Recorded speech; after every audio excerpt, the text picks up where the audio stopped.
Hey everybody, welcome to Ticket, Stubs, and Popcorn. Hey everybody. I'm Peter. And I'm Frank. What are we doing today? We're doing Whoopi Goldberg today. Today's featured actor is Whoopi Goldberg. Whoopi Goldberg, cool. Very good.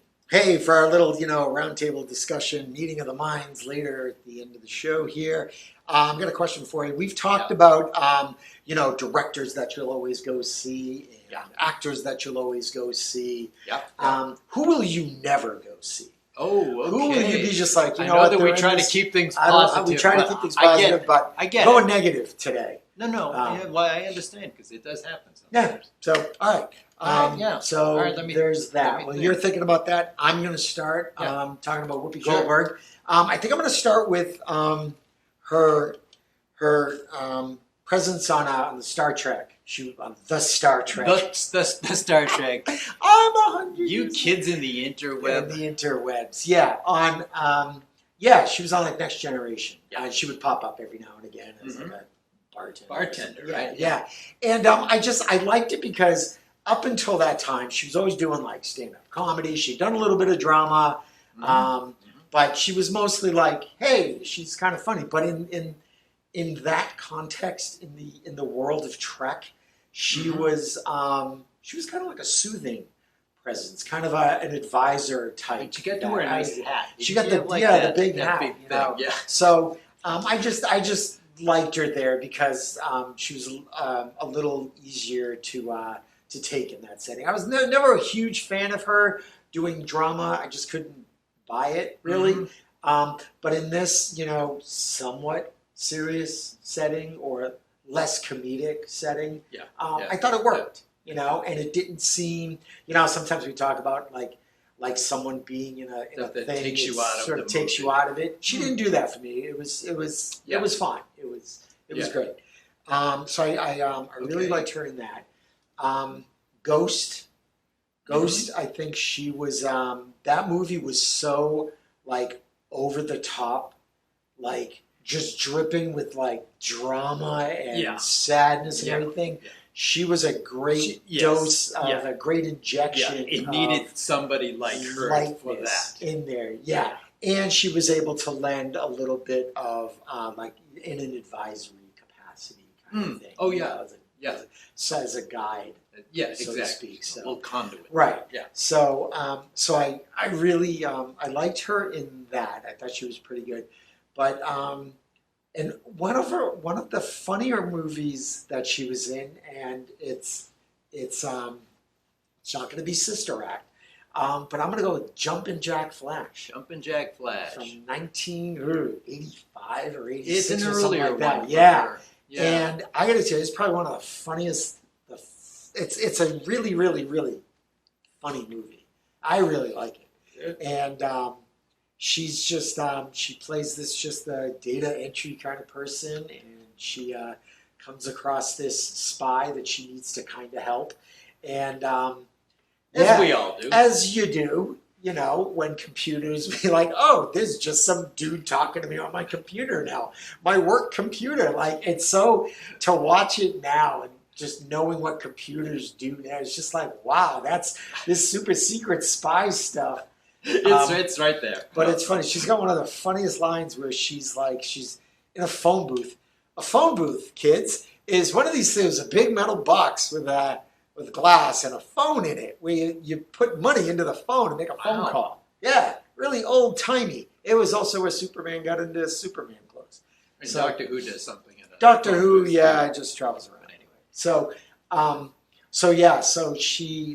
bad guys are trying to kill her, and she ends up being dragged. She's still in the phone booth, and she's being dragged through the streets of New York.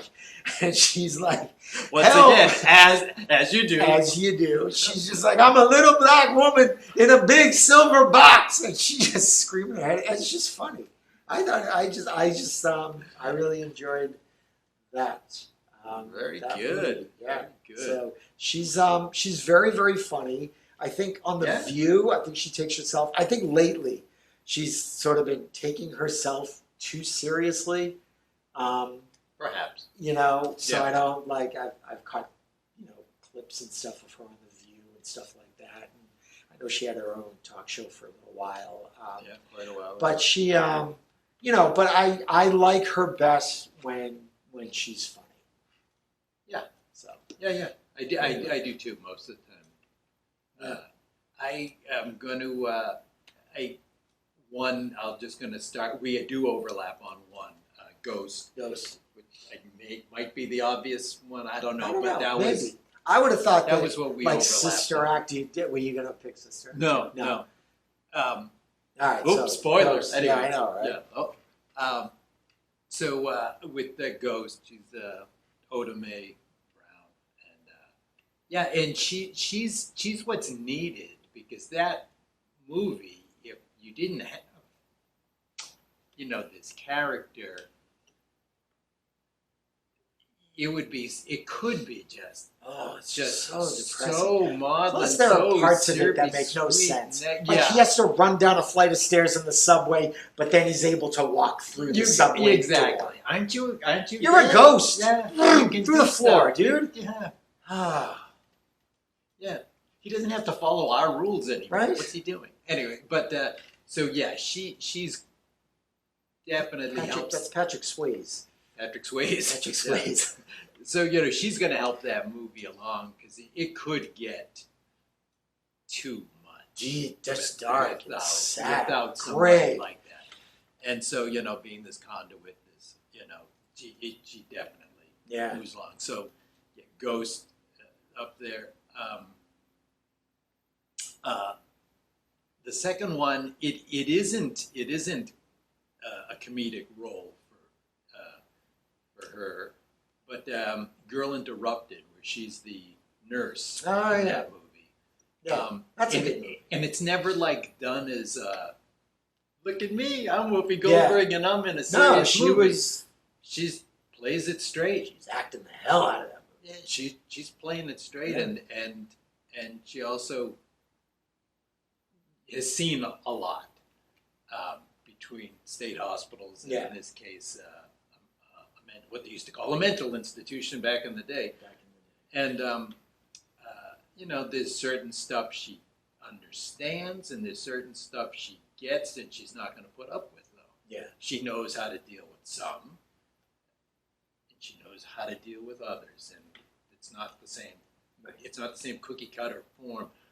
And, does she have a heart of gold? Yeah, you get some of those tropes. Yeah, but what I mean is she's good in the movie. I enjoyed that role from her, and it's a showcase for a lot of these other younger, similar aged young female actors who are in this situation of portraying different emotional and mental problems. That's why they're there.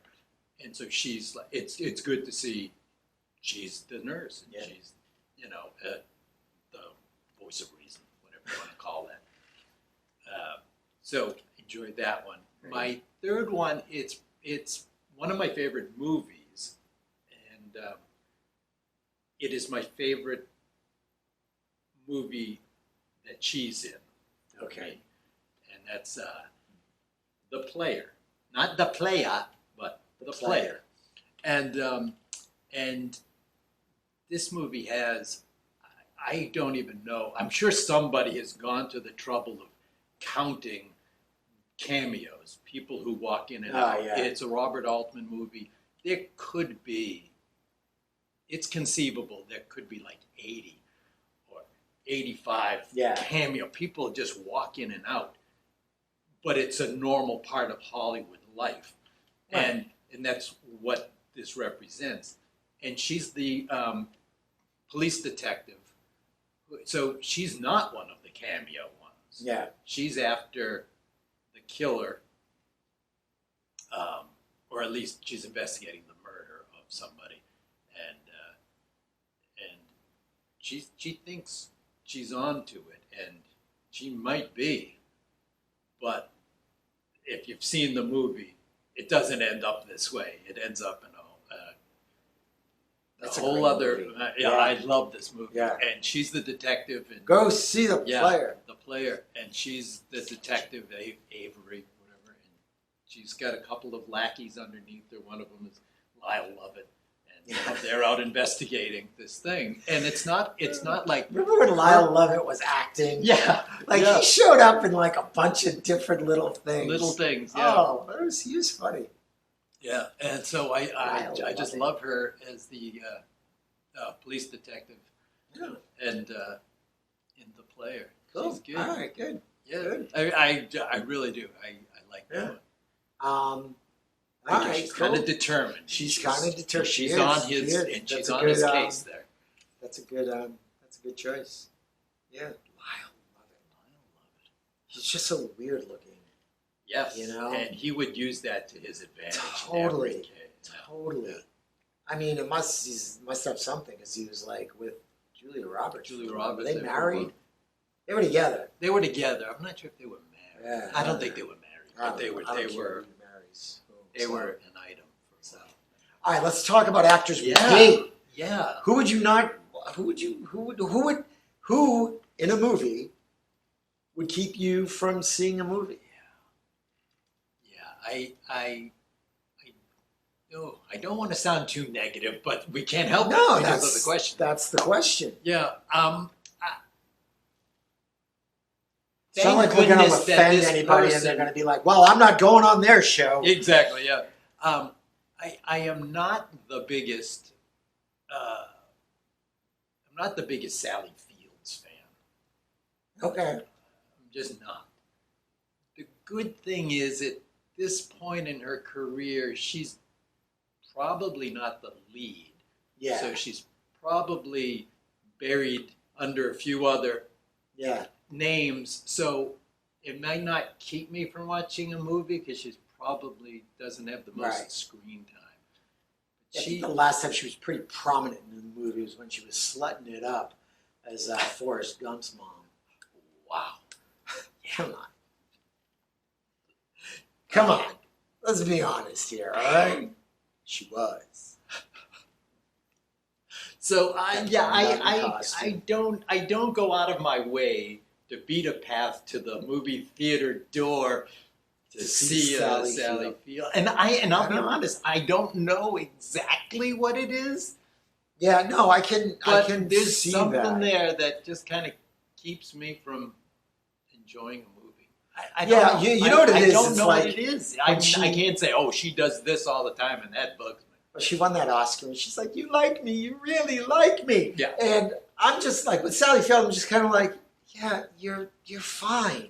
Just sit down. It was your year. Just play her off.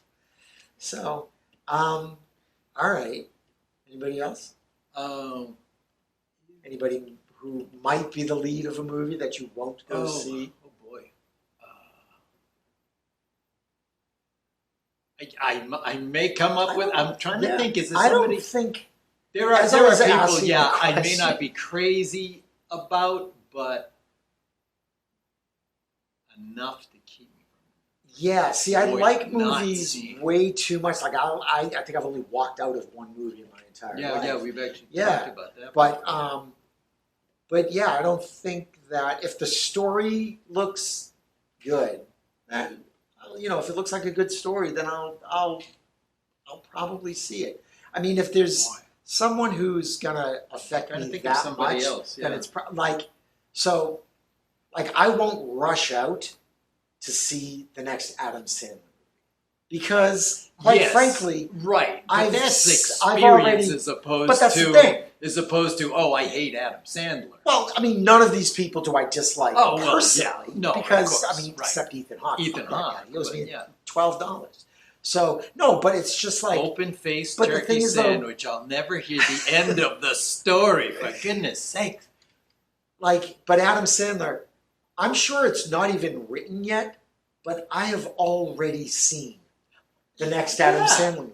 Yeah. So I don't. Yeah, we've talked about. I'm not going. If it's one of those things where I've had another hip replaced and I'm stuck on the couch and the TV's on and the remote is just over there and I can't sleep and no one will drop something heavy on my head. Sure, I'll watch the next Adam Sandler movie. But that's good. that's probably the only condition under which that's what. We've seen enough movies where we know, certain We know what this movie is. right, and certain people probably won't rise to the occasion of doing. I have no idea why Sally Fields just kind of rubs me the wrong. I don't know. Adam Sandler. We talked about him enough where he's capable of so much more. So when he doesn't. That's so. I've never felt more like a little Italian grandmother than when I say I'm really disappointed in Adam Sandler. So, that's about it. So I think Adam Sandler. I've now built up this rage against Adam Sandler. I don't have a rage against him. I just like, all right, been there, done it. Saw it when it was when you were doing it well. It feels pretty good, doesn't it, Ethan Hawke, when he can start Yeah, exactly. Give me the button. when he starts to just voice all of this hatred. I know. See the hatred on somebody I'm gonna get else. onto like Box Office Mojo and see a trailer for the next like Adam Sandler, Ethan Hawke comedic romp. Yes. Oh, great! It's the new Hope and their captain of the department is going to be Vin Diesel. Yeah, Yes, sign me up. Anyway, all right, this will be good. It's no Adam Sandler. All right. So, Yeah. good? All right. Yeah. No So, problem. folks, hey, thanks for watching. Thanks for listening if you're doing this on the podcast. And we'll see you next time. Take care. Bye.